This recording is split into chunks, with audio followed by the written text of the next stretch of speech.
사무엘하 19장. 왕이 목 놓아 울면서 압살롬의 죽음을 슬퍼하고 있다는 소문이 요압에게 전해졌다. 그래서 모든 군인에게도 그날의 승리가 슬픔으로 바뀌었다. 왕이 자기의 아들 때문에 몹시 슬퍼한다는 소문이 그날 모든 군인에게 퍼졌기 때문이다. 그래서 그날 군인들은 마치 싸움터에서 도망쳐 나올 때에 부끄러워서 빠져나가는 것처럼 슬며시 성 안으로 들어왔다. 그런데도 왕은 두 손으로 여전히 얼굴을 가린 채로 큰 소리로 내 아들 압살롬아, 내 아들아, 내 아들 압살롬아 하고 울부짖었다. 마침내 요압이 집으로 왕을 찾아가서 항의하였다.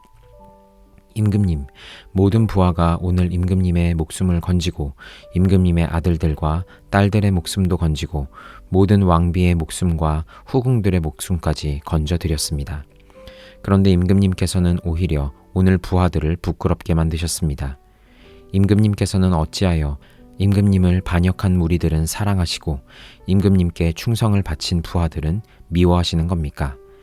우리 지휘관들이나 부하들은 임금님께는 있으나 마나 한 사람들입니까? 임금님께서는 오늘 임금님의 본심을 드러내셨습니다.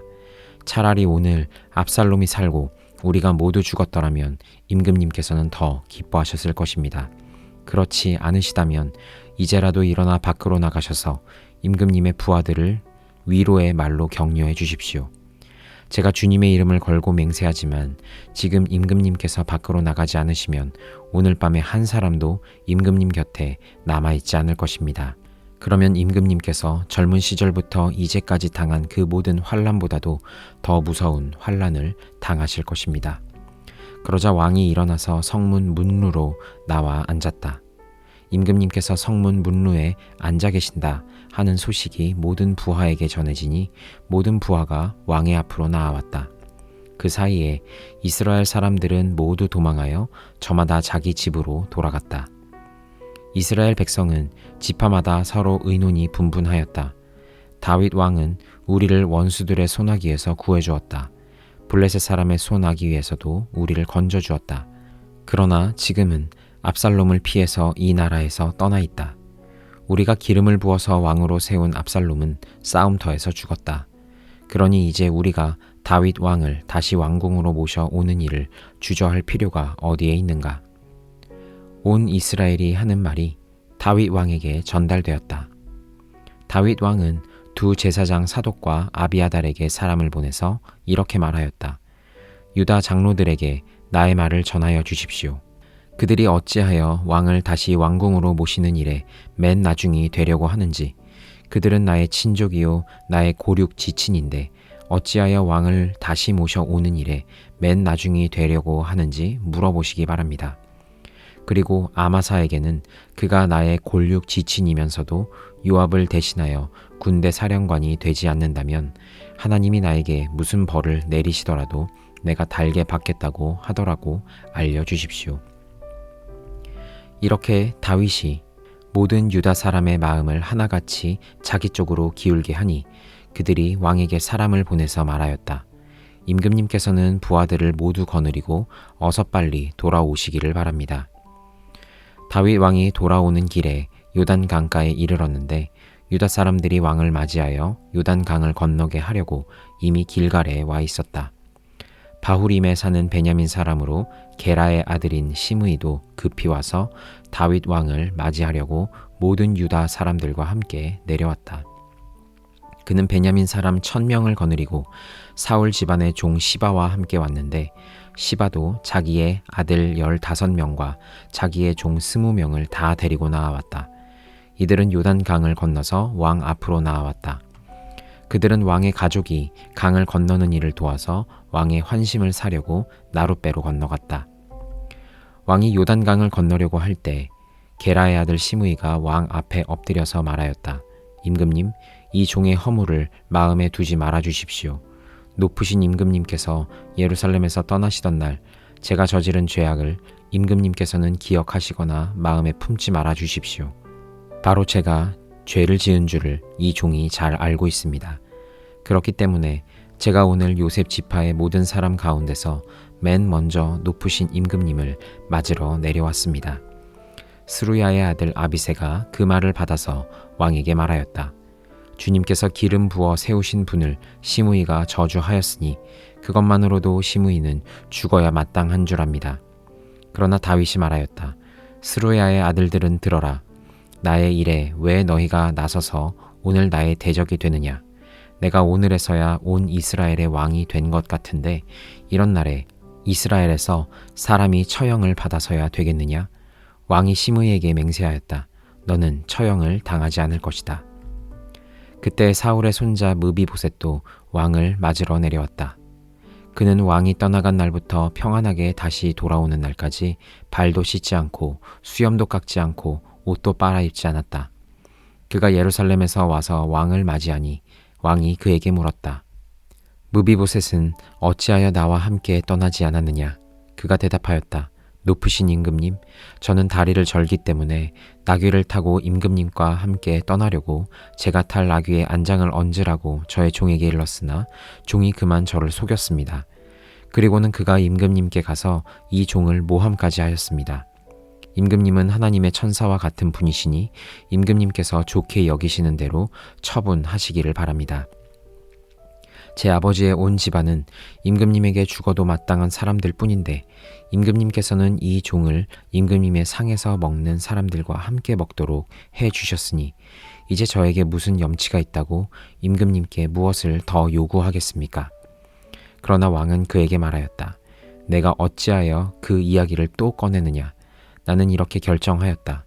너는 시바와 밭을 나누어 가져라. 무비보셋이 왕에게 아뢰었다. 높으신 임금님께서 안전하게 왕궁으로 돌아오시게 되었는데 이제 그가 그 밭을 다 차지한들 어떻습니까? 그때 길르앗 사람 바르실레도 로글림에서 내려와서 왕이 요단강을 건너는 일을 도우려고 요단 강가에 이르렀다. 바르실레는 아주 늙은 사람으로 나이가 80살이나 되었다. 그는 큰 부자였으므로 왕이 마하나임에 머물러 있는 동안에 왕에게 음식을 공급하였다. 왕이 바르실레에게 말하였다. 노인께서는 나와 함께 건너 가시지요. 나와 같이 가시면 내가 잘 대접하겠습니다. 그러나 바르실레는 왕에게 아뢰었다. 제가 얼마나 더 오래 산다고 임금님과 함께 예루살렘으로 올라가겠습니까? 제 나이가 지금 80입니다. 제가 이 나이에 좋은 것과 나쁜 것을 어떻게 가릴 줄 알겠습니까? 이 종이 무엇을 먹고 무엇을 마신들 그 맛을 알기나 하겠습니까? 노래하는 남녀가 아름다운 노래를 부른들 제가 이 나이에 잘 알아듣기나 하겠습니까? 그러니 이 종이 높으신 임금님께 다시 짐이 되어서야 되겠습니까? 이 종은 임금님을 모시고 요단강을 건너려는 것뿐인데 어찌하여 임금님께서는 이러한 상을 저에게 베푸시려고 하십니까? 부디 이 종을 돌아가게 하셔서 고향 마을에 있는 제 아버지와 어머니의 무덤 곁에서 죽게 하여 주시기를 바랍니다. 그 대신에 이 종의 아들 김함이 여기에 있으니 그가 높으신 임금님을 따라가게 하시고 임금님께서 바라시는 대로 그에게 잘 대하여 주시기를 바랍니다. 그러자 왕이 약속하였다. 물론 내가 김함을 데리고 가겠소. 그리고 노인께서 보시기에 만족하도록 내가 그에게 잘 대하여 주겠고 또 나에게 특별히 부탁한 것은 무엇이든지 내가 다 이루어 드리겠소. 드디어 온 백성이 요단강을 건넜고 왕도 건너갔다. 왕이 바르실레에게 입을 맞추고 복을 빌어주니 바르실레가 자기의 고장으로 돌아갔다. 왕이 길갈로 건너갈 때에 김함도 왕을 따라서 건너갔다. 온 유다 백성과 이스라엘 백성의 절반이나 왕을 따라서 요단강을 건너갔다. 그런데 갑자기 온 이스라엘 사람이 왕에게 몰려와서 이렇게 말하였다. 어찌하여 우리의 형제인 유다 사람들이 우리와 의논도 없이 임금님을 몰래 빼돌려 임금님과 임금님의 가족과 다윗 왕의 모든 신하를 모시고 건넜습니까? 그러자 온 유다 사람이 이스라엘 사람에게 대답하였다. 우리가 임금님과 더 가깝기 때문이다. 너희가 이런 일로 그렇게 화를 낼 이유가 무엇이냐? 우리가 임금님께 조금이라도 얻어먹은 것이 있느냐? 임금님이 우리에게 조금이라도 주신 것이 있어서 그러는 줄 아느냐? 그러나 이스라엘 사람은 유다 사람에게 이렇게 말하였다. 우리는 임금님께 요구할 권리가 너희보다 10갑절이나 더 있다. 그런데 어찌하여 너희는 우리를 무시하였느냐? 높으신 임금님을 우리가 다시 모셔와야 되겠다고 맨 먼저 말한 사람이 바로 우리가 아니었느냐? 그래도 유다 사람의 말이 이스라엘 사람의 말보다 더 강경하였다. 고린도 후서 12장. 자랑함이 나에게 이로울 것은 없으나 이미 말이 나왔으니 주님께서 보여주신 환상들과 계시들을 말할까 합니다. 나는 그리스도를 믿는 사람 하나를 알고 있습니다. 그는 14년 전에 셋째 하늘에까지 이끌려 올라갔습니다.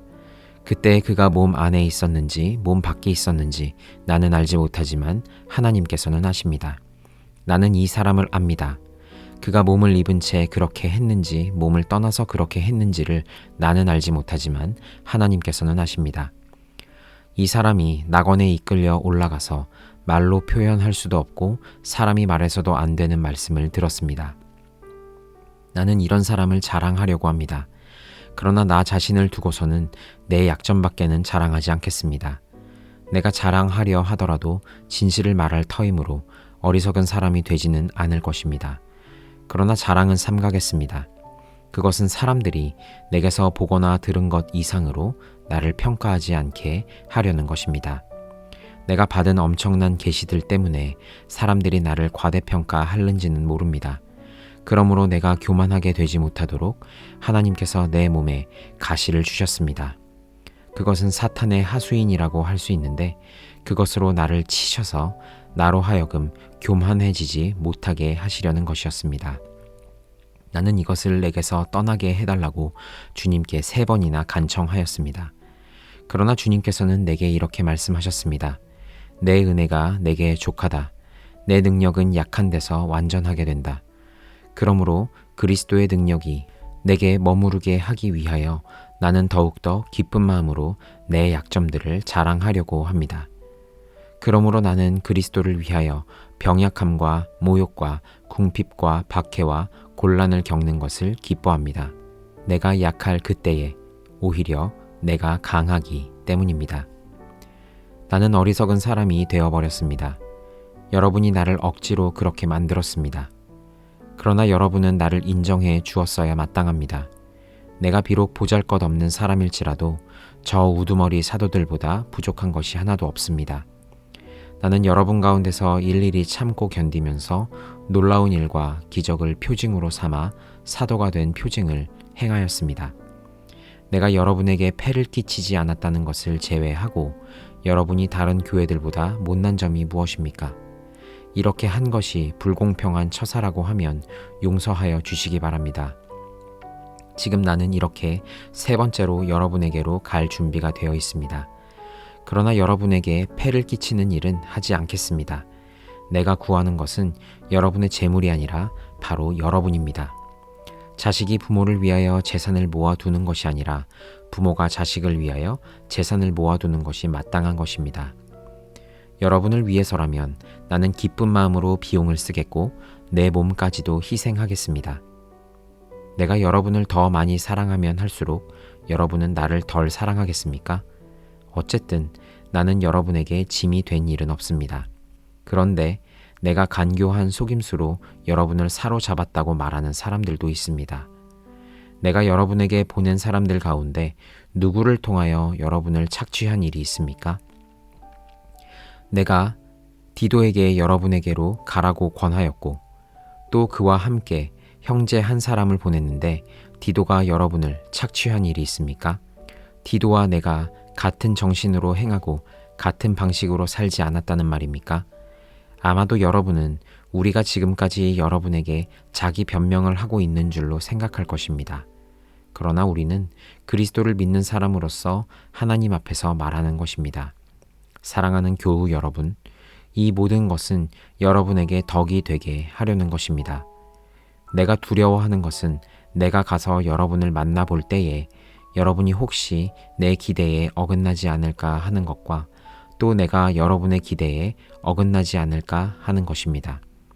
또 여러분 가운데 싸움과 시기와 분노와 경쟁심과 비방과 수군거림과 교만과 무질서가 있지나 않을까 두렵습니다. 내가 여러분에게 다시 갈 때에 여러분 때문에 내 하나님께 내가 부끄러움을 당하지나 않을까 걱정이 됩니다. 또 내가 전에 죄를 지은 많은 사람들이 스스로 행한 부정함과 음란함과 방탕함을 회개하지 않은 것을 보고서 슬피 울게 되지는 않을까 걱정이 됩니다. 에스겔 26장. 제11년 어느 달 초하루에 주님께서 나에게 말씀하셨다. 사람아, 두로가 예루살렘을 두고 아하, 뭇 백성의 관문이 부서지고 성의 모든 문이 활짝 열렸구나. 예루살렘이 황무지가 되었으니 이제는 내가 변형하게 되었다고 말하였다. 그러므로 나 주 하나님이 말한다. 두로야, 내가 너를 쳐서 바다가 물결을 치며 파도를 일으키듯이 여러 민족들이 밀려와서 너를 치게 하겠다. 그들이 두로의 성벽을 무너뜨리고 그곳의 망대들을 허물어뜨릴 것이다. 내가 그곳에서 먼지를 말끔히 씻어내고 맨 바위만 드러나도록 하겠다. 그러면 두로가 바다 가운데서 그물이나 말리는 곳이 될 것이다. 내가 한 말이니 그대로 될 것이다. 나 주 하나님의 말이다. 두로가 여러 민족에게 약탈을 당할 것이다. 해변에 있는 두로의 성읍들도 칼에 죽을 것이다. 그때야 비로소 내가 주인 줄 알 것이다. 나 주 하나님이 말한다. 내가 왕들 가운데 으뜸가는 왕 바빌로니아 왕 느부갓네살을 북쪽에서 데려다가 두로를 치겠다. 그가 말과 병거와 기병과 군대와 많은 백성을 이끌고 올 것이다. 내 땅에 자리 잡고 있는 내 딸 성읍들을 그가 칼로 죽일 것이다. 그가 너를 치려고 높은 사다리를 세운다. 너를 공격하려고 흙 언덕을 쌓고 방패를 갖춘다. 쇠망치로 내 성벽을 허물고 갖가지 허무는 연장으로 내 망대들을 부술 것이다. 그의 군마들이 많아서 너는 그들의 먼지에 묻힐 것이다. 그가 마치 무너진 성읍 안으로 들어오듯이 내 모든 성문 안으로 들어오면 그의 기병과 병거의 바퀴 소리에 내 모든 성벽이 진동할 것이다. 그가 말발굽으로 내 거리를 짓밟을 것이고 칼로 내 백성을 죽일 것이며 내 튼튼한 돌 기둥들로 땅바닥에 쓰러뜨릴 것이다. 그의 군인들이 너에게 와서 재산을 강탈하고 상품들을 약탈하고 성벽들을 허물고 마음에 드는 집들을 무너뜨리고 모든 석재와 목재와 흙덩이까지도 바닷속으로 집어 던질 것이다. 내가 내 모든 노랫소리를 그치게 하며 내 수금소리가 다시는 들리지 않게 하겠다. 내가 너를 맨 바위로 만들겠고 너는 그물이나 말리는 곳이 되고 다시는 아무도 너를 새로 짓지 못할 것이다. 내가 한 말이니 그대로 될 것이다. 나 주 하나님의 말이다. 나 주 하나님이 두로를 두고 말한다. 내가 쓰러지는 소리가 들리고 내 한가운데서 부상당한 자들이 신음하고 놀라운 살육이 저질러질 때에 섬들이 진동하지 않을 수 있겠느냐? 그때에는 해변 주민의 왕들이 그들의 왕좌에서 내려오고 그들의 왕복을 벗고 수놓은 옷들도 벗어 버릴 것이다. 그들은 두려움에 사로잡혀 땅바닥에 앉아서 때도 없이 떨며 너 때문에 놀랄 것이다. 그들은 너를 두고 애가를 지어 부를 것이다. 너 항해자들이 머물던 성읍아, 내가 어쩌다가 이렇게 망하였느냐. 그렇게도 이름을 날리던 성읍, 바다에서 세력을 떨치던 그 성읍, 그 주민과 그 성읍이 온 육지를 떨게 하지 않았던가. 오늘 내가 쓰러지니 섬들이 떨고 있다. 바다에 있는 섬들이 내 종말을 지켜보며 놀라고 있다. 나 주 하나님이 말한다. 내가 너를 사람이 살지 않는 성읍처럼 황폐한 성읍으로 만들고 깊은 물결을 내 위로 끌어올려서 많은 물이 너를 덮어버리게 하고 너를 구덩이로 내려가는 사람들과 함께 내려가 옛날에 죽은 사람들에게로 가게 하겠다. 그리고 내가 너를 구덩이로 내려간 사람들과 함께 저 아래 깊은 땅속 태고적부터 황폐하여진 곳으로 들어가서 살게 하여 내가 다시는 이전 상태로 회복되거나 사람들이 사는 땅에서 한 모퉁이를 차지하지 못하게 하겠다. 내가 너를 완전히 멸망시켜서 없애버리겠다. 사람들이 너를 찾아도 다시는 영원히 만날 수 없을 것이다. 나 주 하나님의 말이다. 시편 74편. 하나님, 어찌하여 우리를 이렇게 오랫동안 버리십니까? 어찌하여 주님의 목장에 있는 양떼에게서 진노를 거두지 않으십니까? 먼 옛날 주님께서 친히 값주고 사신 주님의 백성을 기억해 주십시오. 주님께서 친히 속량하셔서 주님의 것으로 삼으신 이 지파를 기억해 주십시오. 주님께서 거처로 삼으신 시온산을 기억해 주십시오. 원수들이 주님의 성소를 이렇게 훼손하였으니 영원히 폐허가 된 이곳으로 주님의 발걸음을 옮겨 놓아 주십시오. 주님의 대적들이 주님의 집회 장소 한가운데로 들어와서 승전가를 부르며 승리의 표로 깃대를 세웠습니다. 그들은 나무를 도끼로 마구 찍어내는 밀림의 벌목꾼과 같았습니다. 그들은 도끼와 쇠망치로 성소의 모든 장식품들을 찍어서 산산조각을 내었습니다. 주님의 성소에 불을 질러 땅에 뒤엎고 주님의 이름을 모시는 곳을 더럽혔습니다. 그들은 씨도 남기지 말고 전부 없애버리자 하고 마음먹고 이 땅에 있는 하나님을 만나 뵙는 장소를 모두 불살라 버렸습니다. 우리에게 어떤 징표도 더 이상 보이지 않고 예언자도 더 이상 없으므로 우리 가운데서 아무도 이 일이 얼마나 오래 갈지를 아는 사람이 없습니다. 하나님, 우리를 모욕하는 저 대적자를 언제까지 그대로 두시렵니까? 주님의 이름을 모독하는 저 원수를 언제까지 그대로 두시렵니까? 어찌하여 주님께서 주님의 손, 곧 오른손을 거두십니까?